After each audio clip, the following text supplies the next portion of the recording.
Welcome to Indie Radio Newsreel. I'm Prathamesh, and you're listening to the news updates for 8th August 2024. Here are the international news updates for today. Western envoys shut Nagasaki event over Israel's snub. Ambassadors from Western countries, including the United States and the United Kingdom, will not attend a ceremony marking the 79th anniversary of the atomic bombing of Nagasaki after Israel was not invited. The mayor of the southwestern Japanese city, Shiro Suzuki, said today that Israel not being invited to attend was not politically motivated, but added there would be no change to the decision. The remarks come a day after it was revealed that the ambassadors of UK, Canada, France, Germany, Italy, the US, and the European Union had sent a letter to Nagasaki in mid-July saying it would become difficult for us to have high-level participation in the event if Israel was excluded. In June, Mr. Suzuki said Nagasaki had sent a letter to the Israeli embassy calling for an immediate ceasefire in Gaza.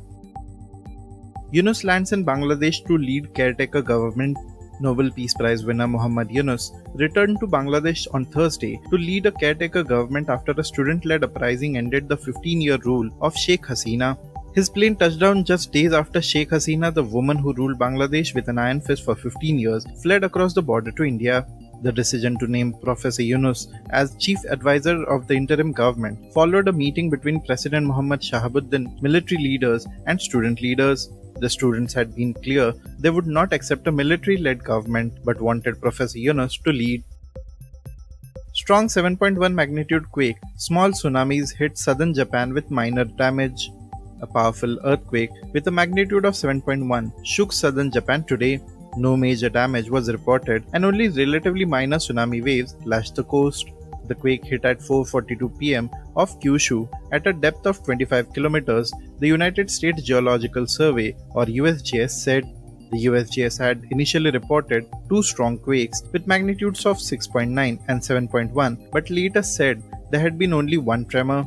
Tsunamis of up to 1 meter high were initially expected to arrive or had arrived in some coastal areas in Kyushu and the Shikoku Islands. No disruptions to infrastructure, including electricity, water, and telecommunications, were reported. Now to the national news stories. India beat Spain 2-1 to clinch Olympic bronze in men's hockey.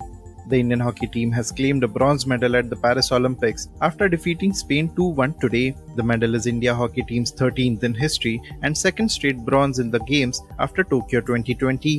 It was Captain Harmanpreet Singh who led from the front, handing India a 2-1 lead after they were trailing 0-1 at one point. This was India's fourth medal at the 2024 Olympics, all bronze. Jaishankar to embark on 3-day Maldives visit in renewed push for stronger ties. External Affairs Minister S. Jaishankar will embark on a 3-day visit to the Maldives, signaling a renewed effort to bolster the partnership between the two nations. Jaishankar's visit to the island nation is his first since January 2023 and follows the recent visit of Maldives President Mohammad Muizzu to India for the swearing-in ceremony of Prime Minister Narendra Modi's third term. The Maldives, a key maritime neighbor of India, holds a strategic position in the Indian Ocean and has long been considered an essential partner in India's neighborhood first policy. Bill to amend Waqf Act referred to Joint House panel.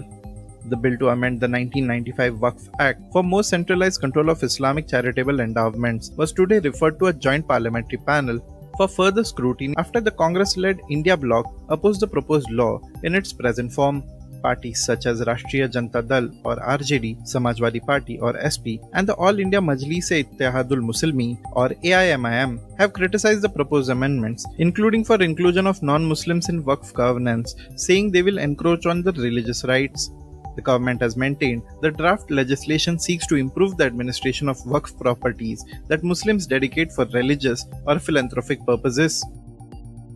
Thank you for listening to Indie Radio Newsreel. For more news, audiobooks and podcasts, stay tuned to Indie Radio or log on to www.indiejournal.in. Also consider subscribing to listen to our premium shows.